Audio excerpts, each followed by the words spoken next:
نبی کریم صلی اللہ علیہ وآلہ وسلم فرماتے ہیں کہ عورت اپنے گھر کی محافظہ ہے اور اس سے گھر کی چیزوں کے متعلق سوال ہوگا۔ اس پر تمام بیٹیاں اور بہنیں ذرا غور کریں کہ جن کو اچھا شوہر مل گیا، بنگلہ، گاڑی، ہر چیز ہے، پیسے کی فراوانی ہے، وہ اپنی شرعی ذمہ داری کو سمجھیں، کیونکہ ان کو نہیں پتا کہ ان کی ذمہ داری کیا ہے۔ بچہ بھی سب سے پہلے ماں کی گود کو تربیت گاہ پاتا ہے۔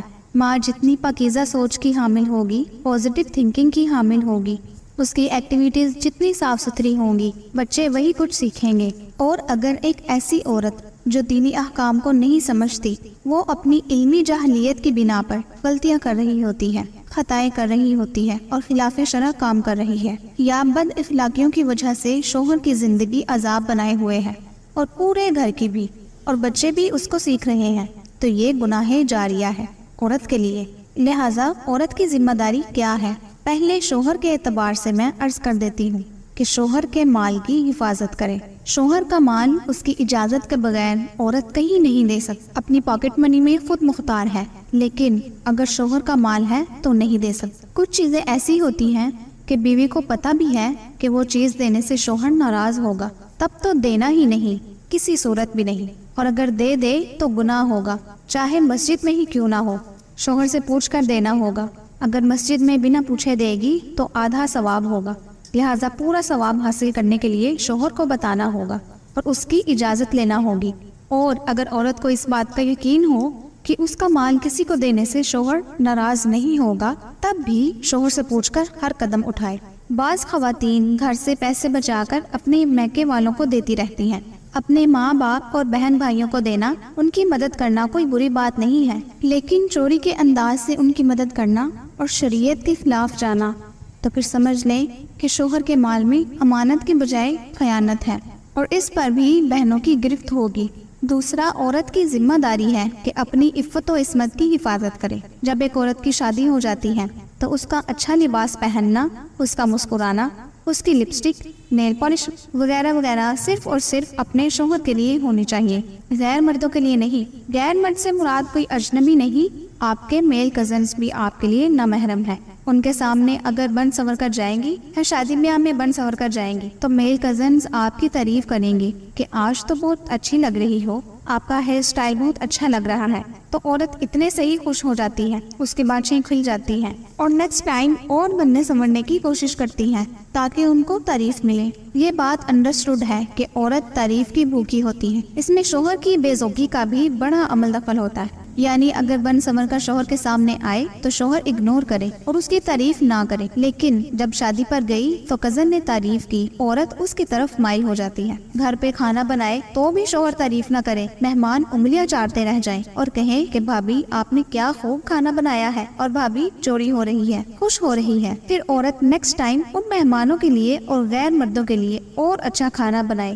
کہ میری تعریف کی جائے، تو اس صورت میں شوہر کا بھی عمل دخل ہوتا ہے۔ اگر عورت شادی بیاہ پر جاتی ہے اور شوہر کے علاوہ کوئی اور میل کزن اس کی تعریف کرتا ہے تو عورت پر گناہ نہیں، کیونکہ یہ اس کا قصبی ارادہ نہیں تھا، لیکن اگر کسی اور کے لیے بن سنور کر جائے گی تو یہ قصبی ارادے کے زمرے میں آئے گا اور گناہ ہوگا۔ اسی طرح اگر کوئی غیر مرد آپ کے تصور میں آ جاتا ہے اور دوستیاں کر لیتی ہیں اور سوشل میڈیا وغیرہ پر چیٹنگ چل رہی ہوتی ہے تو ایسا کرنا شوہر کی امانت میں خیانت کا تصور ہے۔ اللہ تعالیٰ ہماری ایسی بہنوں کو ہدایت نصیب فرمائے۔ کتنی ہی ایسی عورتیں ہیں جو زنا کا مرتکب ہو جاتی ہیں، اس میں تو بروز قیامت خاتون کھڑی ہوگی، شوہر کھڑا ہوگا اور جس سے زنا کیا وہ شخص بھی کھڑا ہوگا۔ نبی کریم صلی اللہ علیہ وآلہ وسلم جب مجاہدین کو بھیجا کرتے تو بعض مجاہدین کے پیچھے گھر پر کوئی نہیں ہوتا تھا اور وہ جاتے جاتے اپنے کسی دوست کو کہہ دیتے تھے کہ میرے گھر والوں کا خیال کرنا، تو نبی کریم صلی اللہ علیہ وآلہ وسلم نے فرمایا کہ جو اپنے دوست یا کسی بھائی کو اپنے گھر والوں کی حفاظت کے لیے چھوڑ کر جائے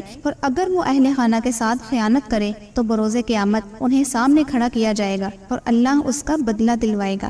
اس لیے اس سلسلہ میں تھوڑا احتساب ضروری ہے۔ ہماری بہنیں تھوڑا احتساب کریں اور ہماری بہنوں کو چاہیے کہ کسی کے ساتھ بھی خوشگواری سے اور نرمی سے بات نہ کریں کہ خواہ اگلے بندے کے دل میں کوئی ایسی بات پیدا ہو جائے جو نہیں ہونی چاہیے۔ اس کا مطلب یہ نہیں کہ بہت زیادہ سخت لہجہ اختیار کریں یا ڈنڈا اٹھا کر ماریں، بس کہنے کا مطلب یہ ہے کہ ایسا لہجہ نہ ہو کہ خواہ سامنے والے بندے کا دل مائل ہو۔ مرد حضرات کا دل تو ویسے بھی بہت کمزور ہوتا ہے کہ اگر اس کو کوئی عورت مسکرا کر دیکھ لے تو کوئی بھی اس کے دل میں غلط خیال آ سکتا ہے اور فوراً خوش فہمی میں مبتلا ہو جاتے ہیں۔ اسی طرح خواتین جو جاب کرتی ہیں اور جاب کرنا ان کی مجبوری ہے، لیکن ڈیورنگ ڈیوٹی وہ ہنسی مذاق شوق پن کا مظاہرہ کرے تو یہ شریعت اجازت نہیں دیتی، اور یہ معاملہ بھی خیانت کے ضمن میں آتا ہے۔ نبی کریم صلی اللہ علیہ وآلہ وسلم نے فرمایا کہ کوئی عورت اپنے شوہر کی اجازت کے بغیر کسی غیر مرد کو گھر میں داخل نہ ہونے دے۔ اب ہماری خواتین بعض اوقات اس پر توجہ نہیں کرتی۔ جدید دور کی بچیاں ہیں، کالج لائف میں ہوتی ہیں اور کزن وغیرہ سے ہنسی مذاق ہوتا ہے، اور اگر شوہر شریعت کو ملحوظ خاطر رکھ کر منع کرے تو اس کو تنگ نظر کہا جاتا ہے۔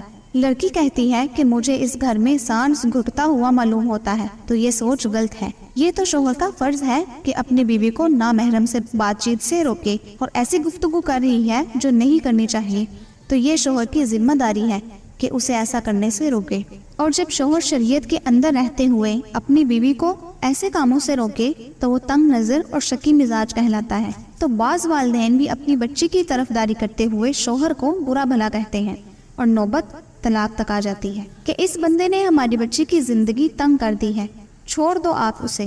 بھائی آپ کیا چاہتے ہیں کہ اللہ اور اس کا رسول صرف آپ کی بچی کی مرضی کے لیے تمام قوانین کو سمیٹ دے اور اسے ہر طرح کے افعال کی اجازت دے دی جائے؟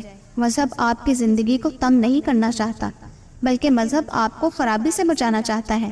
میرا والدین سے سوال ہے کہ اگر آپ کی بہو میکے جائے یا کہیں اور وہ ہنس ہنس کے باتیں کرے تو کیا کریں گے آپ اپنے بیٹے کو بلائیں گے اور دکھائیں گے کہ دیکھو آپ کی بیگم کیا کر رہی ہے؟